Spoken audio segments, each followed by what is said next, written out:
Soy Antoine Rodríguez, soy catedrático en estudios culturales mexicanos contemporáneos. En mi trabajo me interesa mucho las representaciones de la comunidad LGBTQI+. Me gustaría hablarles de este libro, Epistemografías Trans.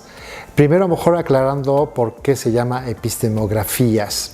Es un término que forjé para significar la capacidad de las grafías, de las imágenes, de los textos como conjunto semiológico para reproducir o producir conocimiento sobre figuras como el invertido sexual, el afeminado, la figura de la loca y la figura de la mujer trans. El libro se titula Epistemografías Trans, trans con asterisco, que viene a señalar todos aquellos individuos, todas aquellas personas que no están dentro de los cánones de un binarismo del sistema de sexo-género, o sea, todo lo que no es hombre cis heterosexual o mujer cis heterosexual. Trabajo sobre todo con representaciones culturales. Eso quiere decir que no estoy trabajando directamente con sujetos sociológicos.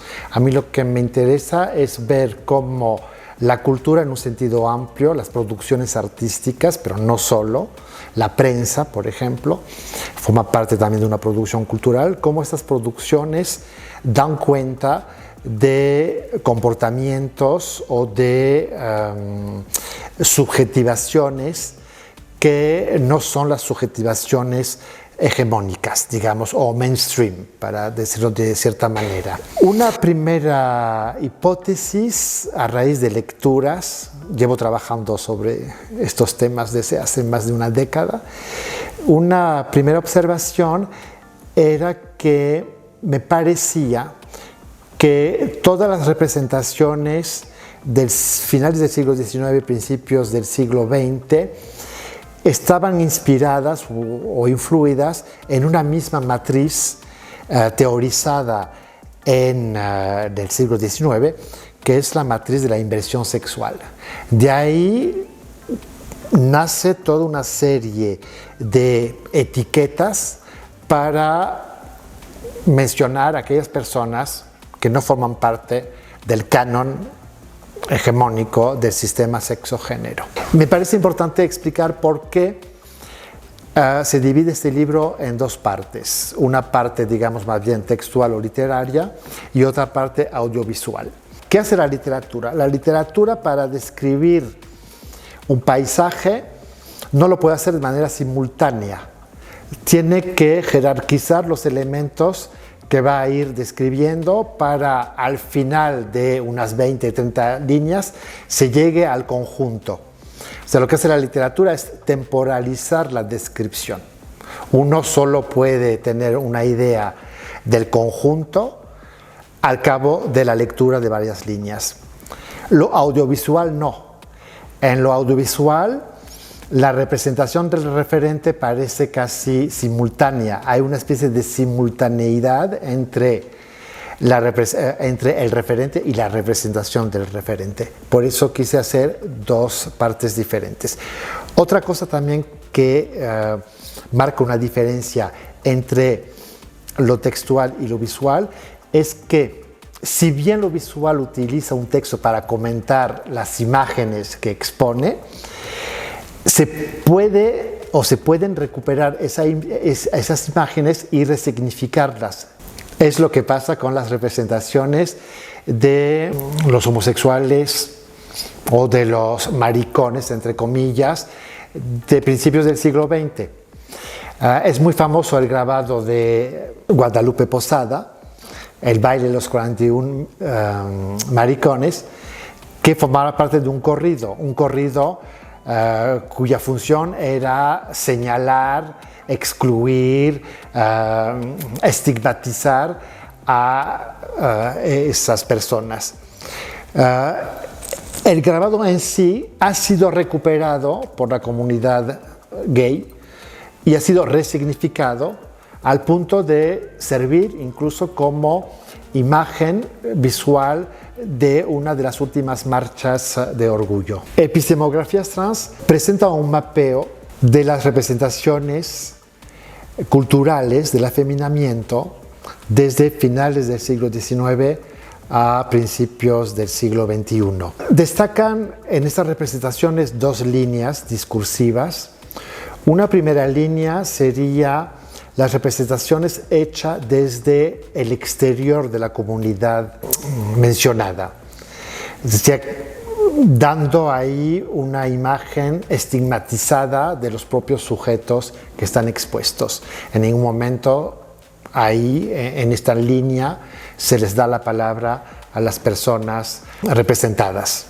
Solo están señaladas para reforzar, digamos, el binarismo del sistema heteropatriarcal. Ya a partir de la década de 1930 empieza a surgir tímidamente otra línea discursiva, que es las representaciones a partir de una mirada que en antropología llamaríamos emic, o sea, a partir de la mirada de los propios sujetos que han sido estigmatizados, que ellos también toman la palabra, toman el texto, toman las imágenes para contrarrestar esa primera línea estigmatizante. Y estos sujetos empiezan a producir conocimiento sobre sus propias subjetivaciones. Me interesa también las representaciones de lo que podríamos llamar las transfeminidades o de las mujeres trans. Ahí se ve una línea muy interesante que va cambiando, que va evolucionando conforme se van difundiendo los aportes de los estudios trans a partir, digamos, de los años 1990-2000. En un primer momento, en las representaciones culturales, la mujer trans no existe. La mujer trans no es más que un joto vestido o un homosexual afeminado, porque se parte de la misma matriz que es la inversión sexual. La categoría trans se empieza a pensar como una categoría autónoma. En Estados Unidos a partir de los años 40-50, en México un poco más tarde, ya hacia los años, digamos, 1980.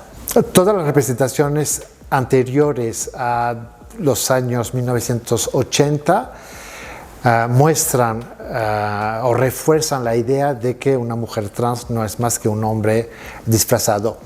Esto es una línea epistémica que incluso podríamos decir que está todavía presente en los imaginarios sociales. A partir de los años 90, la percepción de las transidentidades empieza a cambiar. Primero dentro de la comunidad LGBT, y creo que va llegando poco a poco ahora a un público más amplio.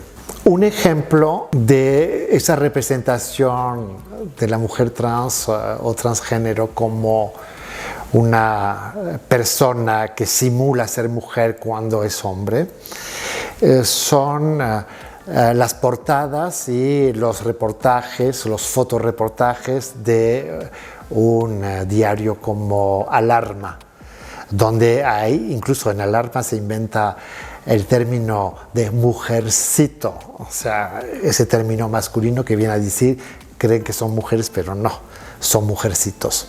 Para mí este libro significa mucho por varias razones. Una de las primeras razones es porque quería agradecer a México por haberme dado una recepción tan simpática, generosa, haberme permitido trabajar sobre estos temas, y para mí era importante pues hacer un libro que sería como también una manera de dejar en México lo que México me ha estado dando. Otra razón también es porque yo creo que nosotros como homosexuales, gays, tenemos una deuda también con nuestras hermanas trans que han sido a veces invisibilizadas, silenciadas por la misma comunidad gay, ¿no? Entonces era como cumplir con una deuda que estaba ahí. Este libro se puede conseguir en la librería CIEG UNAM o en Libro UNAM.